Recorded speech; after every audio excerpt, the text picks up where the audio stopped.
सुप्रभात। आज हम आरोह पुस्तक कविता से संबंधित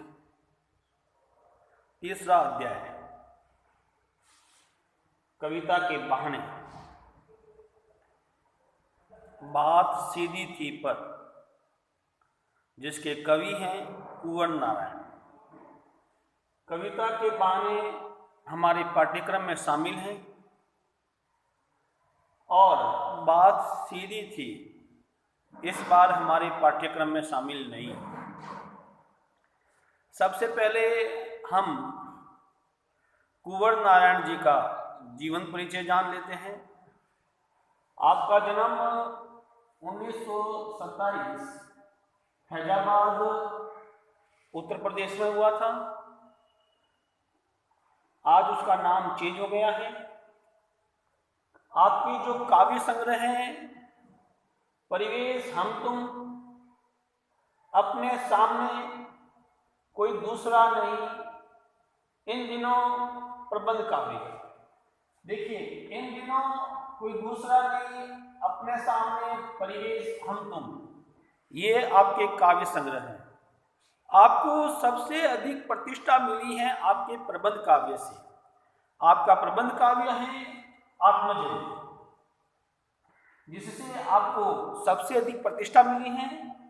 आपके कहानी संग्रह है आकारों के आसपास, ये आपका कहानी संग्रह है। समीक्षा आज और आज से पहले और सामान्य मेरे साक्षात्कार, ये आपने लिखा है। प्रमुख पुरस्कार साहित्य अकादमी और भारतीय ज्ञानपीठ पुरस्कार आपको मिला है। अब हम बात करते हैं कविता से संबंधित। देखिए, आप जो हैं बहुत ही अच्छे कवि हैं। आपने जो है आप नागढ़ संवेदना के कवि हैं। आप भाषा और विषय की विविधता आपकी कविताओं के गुण माने जाते हैं। कविता के बहाने ये आपकी जो है इन दिनों काव्य संग्रह से ली गई है। इस कविता में कवि को कविता के वजूद को लेकर शंका है। इस कविता में कवि को कविता के वजूद को लेकर आशंका है कि आधुनिकता के दौर में कई कविता समाप्त नहीं हो जाए, कई कविता का अस्तित्व समाप्त नहीं हो जाए।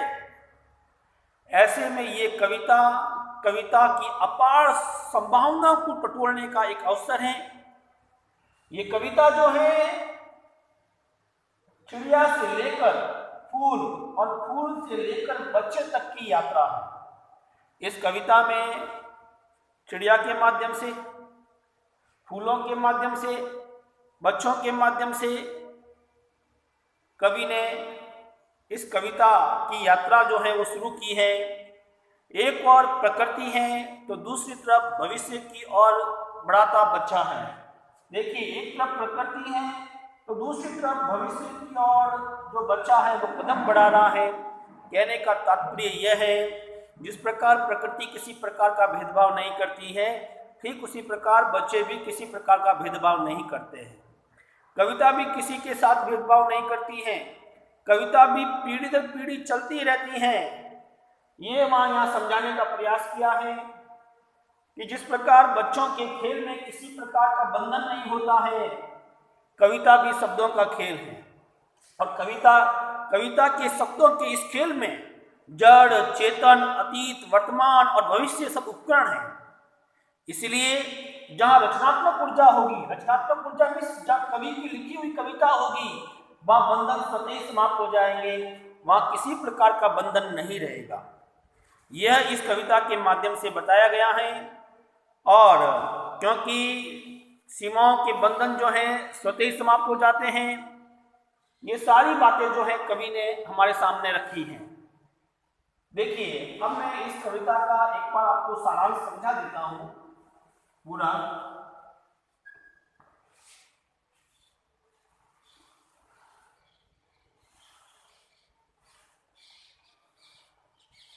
कविता में देखिए, इस कविता में कवि ने सबसे पहले चिड़िया के बारे में बताया है कि चिड़िया की उड़ान जो होती है वो सीमित होती है।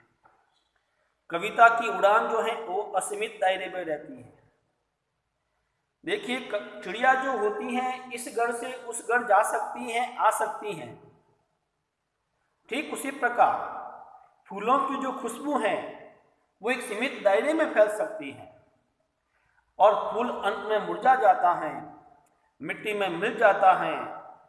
ये दूसरा एग्जाम्पल दिया उन्होंने। और तीसरी बात उन्होंने कही है कि कविता और बच्चे जो हैं दोनों एक समान होते हैं। छोटे बच्चे जब गली में खेलते हैं और गली में जब वो खेलते हैं तो वहाँ पर किसी प्रकार का बंधन नहीं होता है।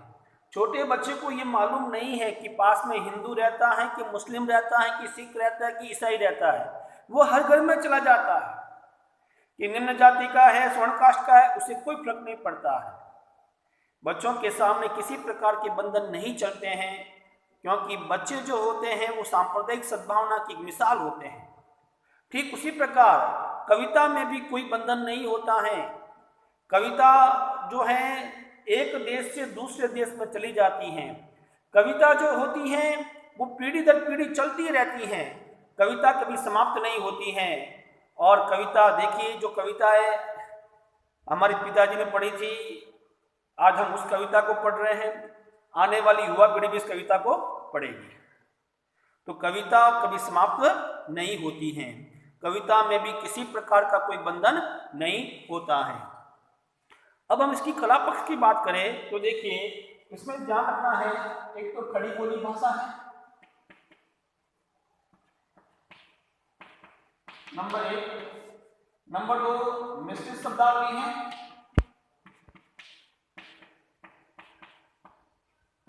मैं तत्सम, तद्भव व देशज शब्दों का प्रयोग है। अलंकारों में अनुप्रास है, मानवीकरण है, प्रश्न अलंकार है, ये 3 तरह के अलंकार आए हैं। मुखचंद है, इसी चंद यानी कि ये चंद विहीन कविता है, मुखचंद है। और भाषा सहज व सरल है, सहज व सरल। ये कला पक्ष है। अगर एग्जाम में पूछा जाए भाषा पर टिप्पणी कीजिए तो खड़ी बोली भाषा है, 2 पॉइंट लिखने हैं आपको। मिश्रित शब्दावली है, आपको 2 मार्क्स मिल जाएंगे आराम से। ये आपको ध्यान रखना है। अब हम बात करते हैं कविता की। देखिए, अब हम इस कविता को समझते हैं। कविता एक उड़ान है चिड़िया के बहाने। कविता की उड़ान भला चिड़िया क्या जाने, बाहर भीतर इस घर उस घर, कविता के पंख लगा उड़ने के माने, चिड़िया क्या जाने। कविता एक खिलना है फूलों के बहाने, कविता का खिलना भला फूल क्या जाने, बाहर भीतर इस घर उस घर, बिना मुरझाए महकने के माने, फूल क्या जाने। कविता एक खेल है बच्चों के बहाने, बाहर भीतर ये घर वह घर, सब घर एक कर देने के माने, बच्चा ही जाने। बहुत ही अच्छी कविता है ये। देखिए, अब हम इसको समझाते हैं। देखिए, कविता एक उड़ान है। उड़ान यानी उड़ना या कल्पना। चिड़िया के बहाने यानी कि चिड़िया के बहाने जो हैं, कवि जो हैं अपनी कल्पना करता है, क्योंकि कविता की उड़ान भला चिड़िया क्या नहीं जाने, यानी चिड़िया नहीं जानती। चिड़िया क्या जाने, वो नहीं जानती। किसकी उड़ान? कविता की उड़ान, क्योंकि कविता की उड़ान क्या होती है? असीमित होती है।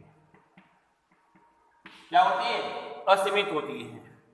फिर बात है इस घर उस घर, यानी कि एक घर से दूसरे घर में, इस घर उस घर। देखिए, बार बार भीतर इस घर उस घर, कविता के पंख लगा उड़ने के माने। अब देखिए, कविता के पंख लगते हैं, अर्थात कविता कल्पना शक्ति से जन्म लेती हैं। कविता के पंख लगना, कल्पना शक्ति।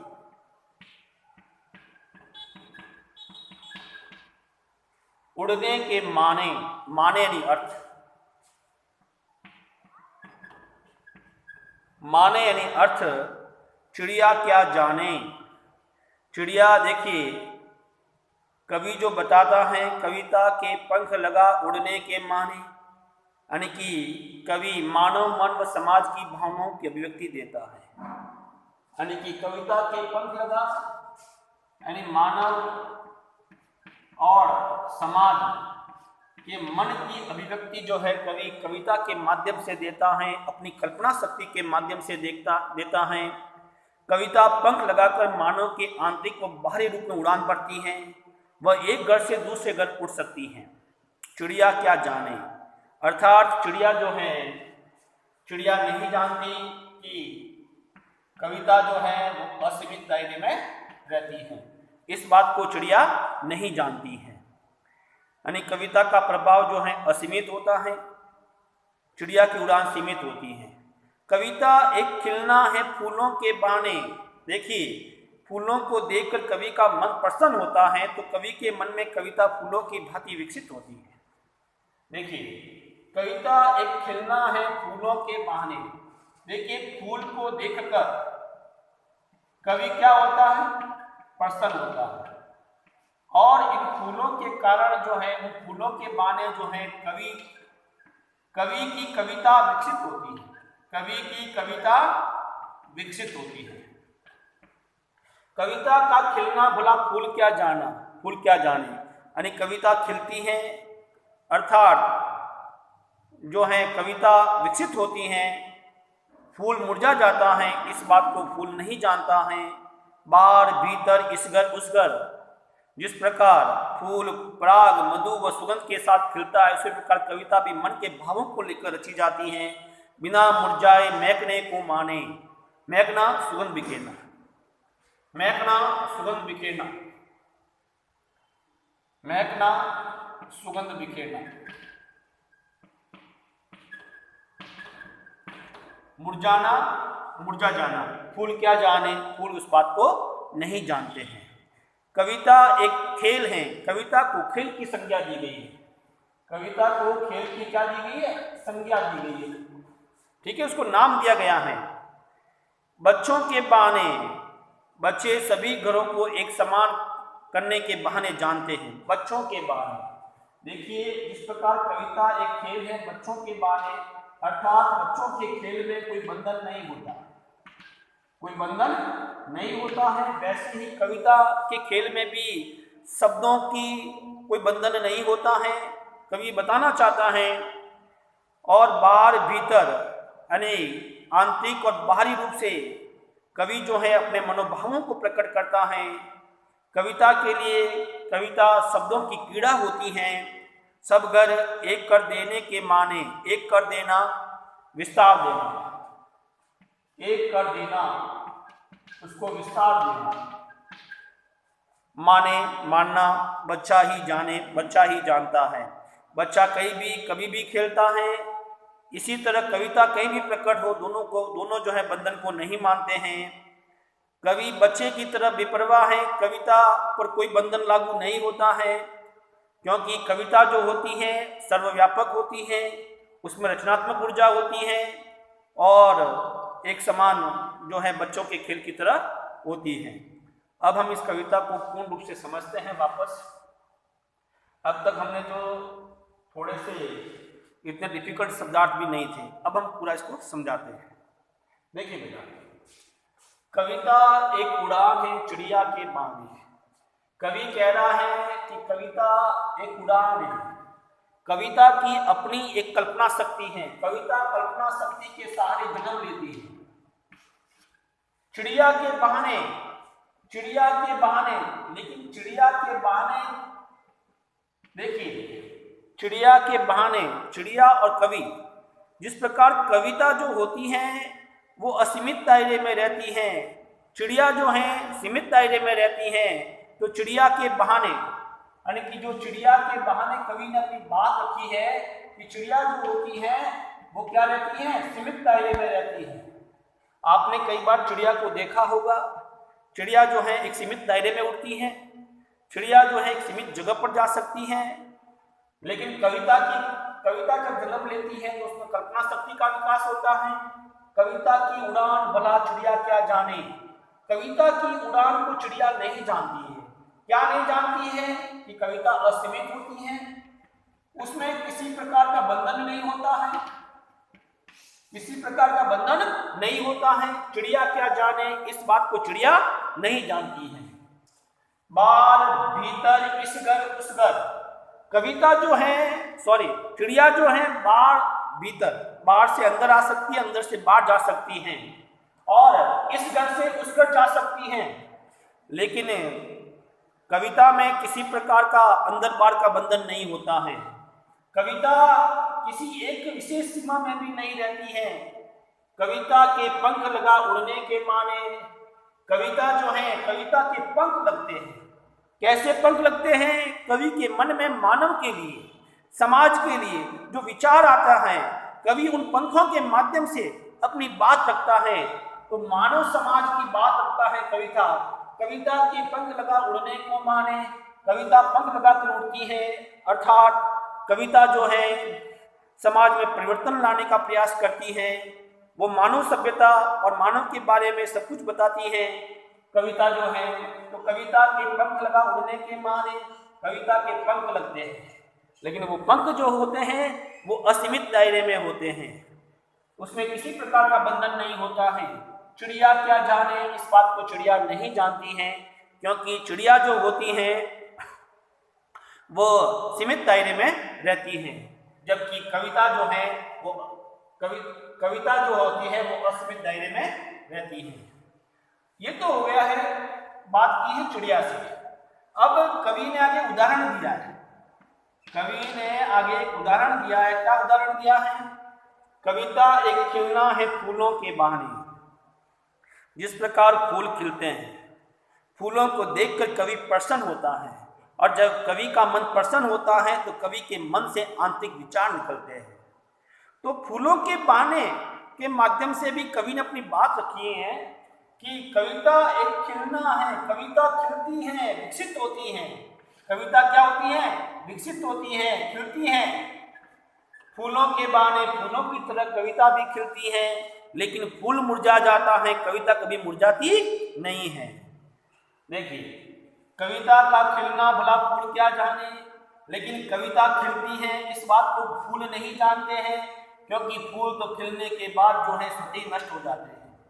तो कविता खिलती है, अर्थात कविता विकसित होती है, बाहर भीतर इस घर उस घर। देखिए, फूलों की खुशबू जो है बाहर भीतर तक होती है, इस घर से उस घर तक फैलती है, लेकिन कविता की खुशबू पीढ़ी दर पीढ़ी चलती रहती है। कविता आने वाली पीढ़ियां भी इसको पढ़ती हैं। तो फूल जो होते हैं उनकी सुगंध जो है एक सीमित दायरे में रहती है। बिना मुरझाए महकने के माने कविता कभी मुरझाती नहीं है। फूल जो है खुशबू देने के बाद मुरझा जाता है, फूल नष्ट हो जाता है, कविता कभी मुरझाती नहीं है। कविता तो आगे से आगे चलती रहती है, कविता कभी समाप्त नहीं होती है। फूल मुरझा जाता है, फूल क्या जाने, इस बात को फूल नहीं जानते हैं।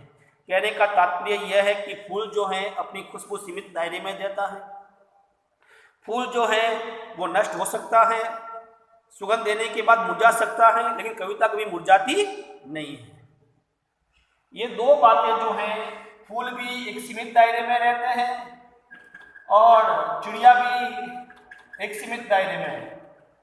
देखिए, चिड़िया सीमित दायरे में उड़ती हैं, फूल भी सीमित दायरे में अपनी खुशबू फैलाते हैं।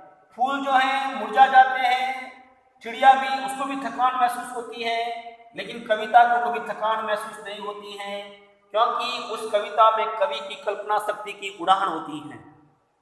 फिर आगे एग्जाम्पल दिया है जो इस कविता का संदेश भी है, जो इस कविता का उद्देश्य भी है। देखिए, कविता एक खेल है। देखिए, कविता को खेल की संज्ञा दी गई है। जिस प्रकार खेल में किसी प्रकार का कोई बंधन नहीं होता है। आप देखना, भारतीय टीम में हर जाति के लोग हैं, हर क्षेत्र के लोग हैं, वहाँ पर कोई किसी प्रकार का बंधन नहीं होता है। ठीक उसी प्रकार कविता भी एक खेल है। कविता में भी किसी प्रकार का कोई बंधन नहीं होता है। बच्चों के बहाने जिस प्रकार बच्चे गली में खेलते हैं, छोटे बच्चे, उनको ये नहीं मालूम कि हमारे पास में हिंदू रहता है, हमारे पास में मुस्लिम रहता है, हमारे पास सिख रहता है, ईसाई रहता है। उनमें किसी प्रकार की ऐसी भावना नहीं आती है। हम लोग बच्चों में ऐसी भावना भरते हैं कि वो हिंदू है, वो मुस्लिम है, वो सिख है, वो ईसाई है, वो निम्न जाति का है। तब बच्चों को मालूम होता है कि ये जाति का है। नहीं तो बच्चे जन्म से ही सब सीख कर नहीं आते हैं। तो बच्चों के बहाने अर्थात बच्चों के खेल में किसी प्रकार का बंधन नहीं होता है। बाहर भीतर देखिए, बाहर भीतर किसी प्रकार का बंधन नहीं होता है, कविता में भी नहीं होता है। ये घर वह घर, यानी बच्चे जो हैं इस घर से उस घर में जाते हैं, उस घर से इस घर में जाते हैं। ठीक उसी प्रकार कविता भी एक देश से दूसरे देश में, दूसरे देश से तीसरे देश में कविता जाती रहती है और आने वाली पीढ़ियां इसको पढ़ती रहती हैं। इसलिए कविता आधुनिकता के दौर में हमें कविता को जिंदा रखना है। कविता के माध्यम से ही हम सांप्रदायिक सद्भावना की मिसाल पेश कर सकते हैं। सब घर एक कर देने को माने। देखिए कविता और बच्चा, कविता और बच्चा ये दोनों जो हैं सब घर एक कर देते हैं, अर्थात सबको एक कर देते हैं। सब में किसी प्रकार का भेदभाव नहीं करते हैं। जिस प्रकार कविता किसी के साथ भेदभाव नहीं करती हैं, बच्चे भी किसी के साथ भेदभाव नहीं कर देते हैं, सबको एक कर देते हैं, सबको भाईचारे से रखते हैं, सबको प्रेम से रखते हैं, सब में सामंजस्य होता है। बच्चा ही जाने इस बात को बच्चा ही जानता है। तो इस कविता में कवि ने सबसे पहले चिड़िया की बात की। चिड़िया सीमित दायरे में रहती है। फिर उसने फूलों की बात की, फूल भी सीमित दायरे में रहते हैं, फिर मुरझा जाते हैं। और बच्चे और कविता को कवि ने एक बताने का प्रयास किया है कि जिस प्रकार बच्चों के खेल में किसी प्रकार का बंधन नहीं होता है, ऐसे भी कविता भी शब्दों का खेल है और उस शब्दों के खेल में किसी प्रकार का बंधन नहीं होता है। जब हम कविता पढ़ते हैं तो आपने कई बार देखा होगा तत्सम शब्द आ जाते हैं, तद्भव आ जाते हैं, उर्दू शब्द आ जाते हैं, किसी प्रकार का बंधन नहीं होता है। और जिस प्रकार बच्चे किसी के साथ भेदभाव नहीं करते हैं, वैसे कविता भी किसी के साथ भेदभाव नहीं करती है। कविता जो है पीढ़ी दर पीढ़ी चलती रहती है। ये बात हमारे सामने कवि ने रखी है। तो इसमें कविता की विशेषता बताई है कि कविता जो होती है सर्वव्यापक होती है। कविता में रचनात्मक ऊर्जा होती है जो पीढ़ी दर पीढ़ी सबको मिलती रहती है।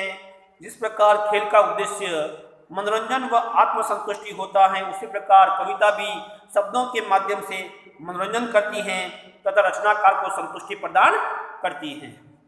तो ये कविता जो है यही समाप्त होती है। हम अगले वीडियो में इस कविता से संबंधित जो है अभ्यास प्रश्न समझेंगे। धन्यवाद।